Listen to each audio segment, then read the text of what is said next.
இன்னைக்கு நம்ம ஒரு டிவைன் ஆன்மீக பயணத்தை பார்க்க போறோம்.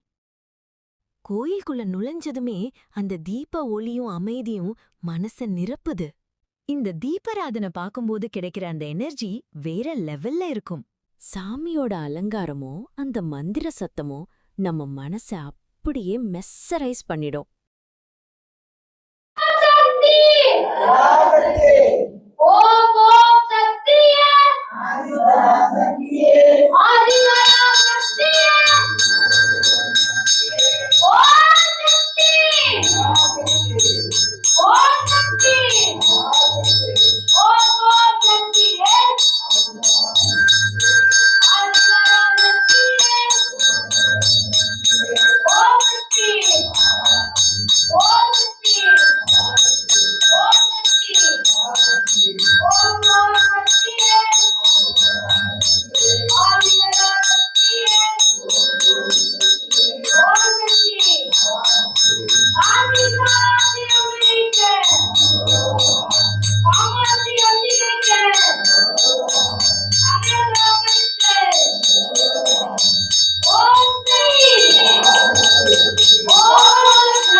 தாய் தந்தையர்கள் இறந்து போயிருந்தா அவங்களுக்கு இன்னைக்கு தர்ப்பணம் கொடுக்கறது, திதி கொடுக்கறது தான் ரொம்ப விசேஷமானது. அப்புறம்தான் தெய்வங்கள் கூட. ஏன்னா முன்னோர்களுக்கு நாம திதி கொடுக்காம விட்டுட்டோம்னா அது நமக்கு என்னன்னா பெரிய பாவத்தையே உண்டாக்கும்.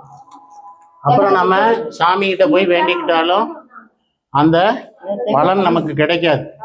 ஏன் அப்படின்னா பித்திருக்களோட சாபம் சாமியினுடைய சாபத்தை விட வலிமையானதுன்னு சொல்லியிருக்காங்க.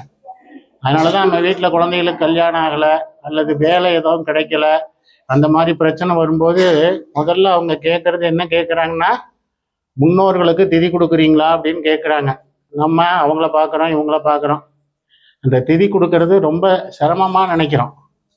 ஒரு நாள் எல்லாம் நம்ம என்ன பண்ணிக்கிட்டோம்னா திதியெல்லாம் எல்லாம் புரட்டாசியில் வச்சுக்கலாம், ஆடியில் வச்சுக்கலாம். ஏன்னா எல்லாம் வேலை. அந்த வேலையினால அதாவது அவங்க இறந்து போன திதியை விட்டுட்டு ஆணியில் இறந்து போயிருப்பாங்க, புரட்டாசியில் திதி கொடுத்துட்டு இருக்கோம். ஏன் அப்படின்னா அது நமக்கு சொல்லப்பட்டிருக்கு. என்னன்னா இப்படி ஒரு வேலை ஆணியில் திதி கொடுக்கல, மறந்துட்டோம், அந்த திதியை புரட்டாசியில் கொடுக்கலாம் அப்படிங்கிறது நமக்கு சொல்லப்பட்டிருக்கு. ஆனால் எல்லாத்தையும் ஒன்றாக்கி அப்பாவுக்கு அம்மாவுக்கு ஒரே நாளில் கொடுத்துடலாம், தனித்தனியாக இருக்கலாம் முடியலை அப்படின்னு ஒரு காலகட்டம் நமக்கு வந்துடுது. ரெண்டையும் ஒன்றா சேர்த்து ஒரு நாளில் கொடுத்துட்டா சிரமம் இல்லாமல் போயிருமே, செலவும் குறைவு, வேலையும் கம்மியாயிருது. ஆனால் அது நம்மளை பாதிக்கும் போது தான் தனித்தனியாக கொடுத்துட்டா தேவலாம் அப்படிங்கிற மாதிரிலாம் தோணும்.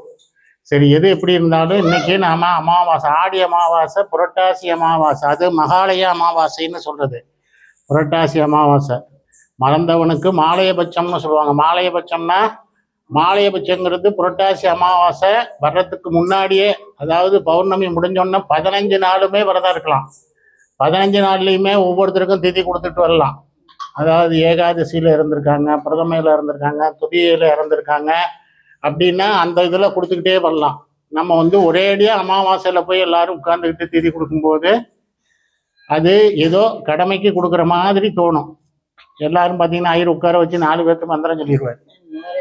நீங்க காவேரி கரையில் போய் பார்த்தீங்கன்னா அது நம்ம வேற வழியும் இல்லை, நம்ம எல்லாரும் அப்படிதான் போக வேண்டியதாக இருக்கு. சரி, எப்படி இருந்தாலும் இன்னைக்கு முக்கியமான விசேஷம் என்னன்னா முன்னோர்களுக்கு திதி தர்ப்பணம் இதான்.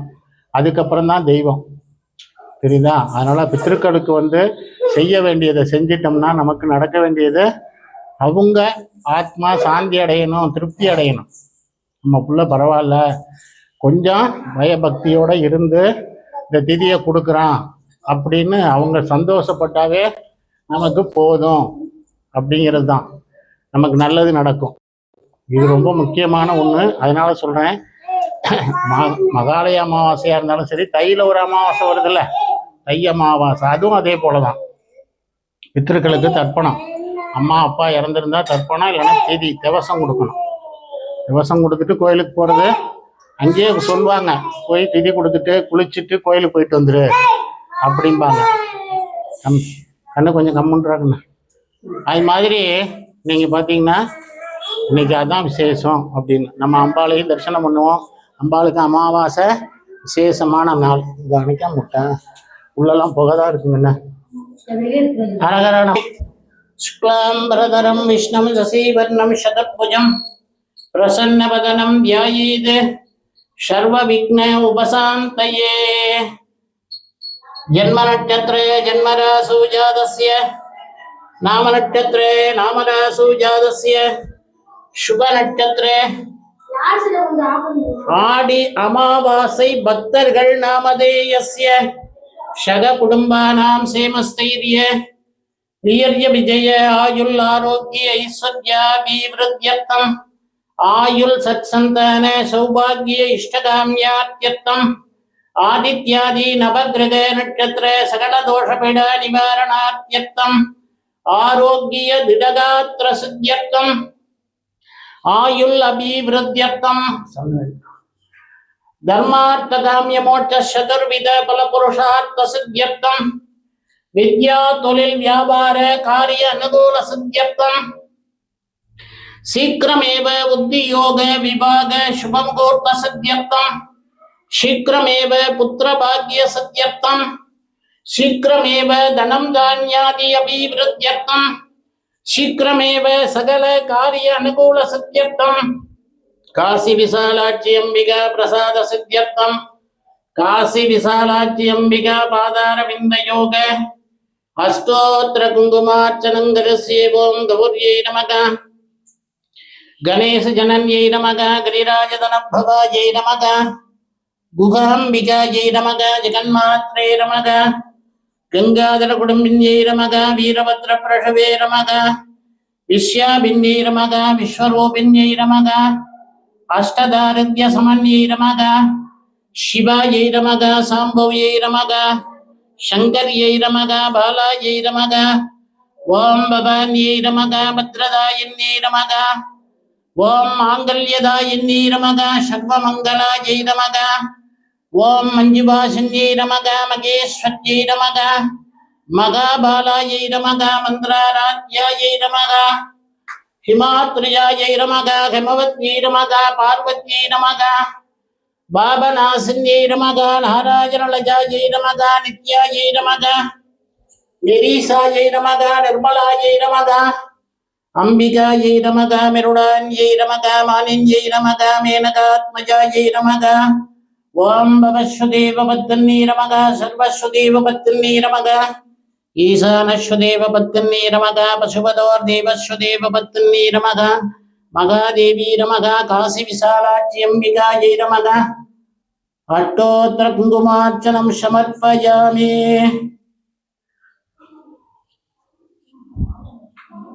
தேங்காய் எடுக்கணும்.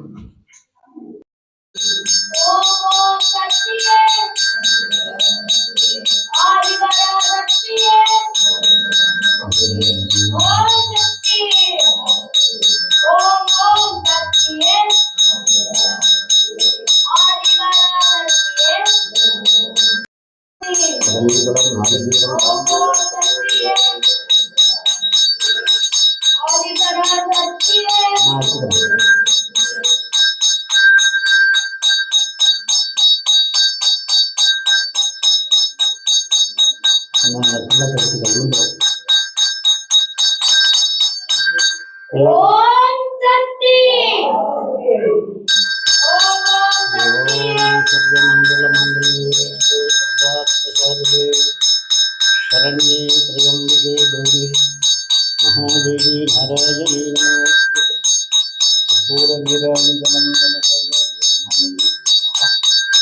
साध्याजनाय विद्महे कन्याकुमारी धीमहि तन्नो विद्युत् महादेवी कर्पूरनीराञ्जनं दर्शयामि.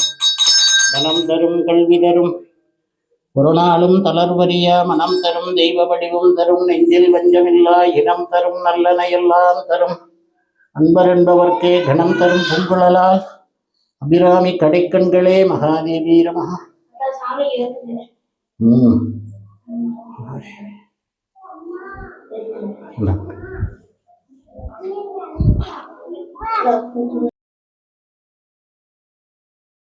எத்தனை வளையல் கோக்க போறீங்க? நீங்க தான் சொல்லணும். கொஞ்சமா கோத்துங்க, ஏன்னா ஏற்கனவே வளையல் இருக்கு.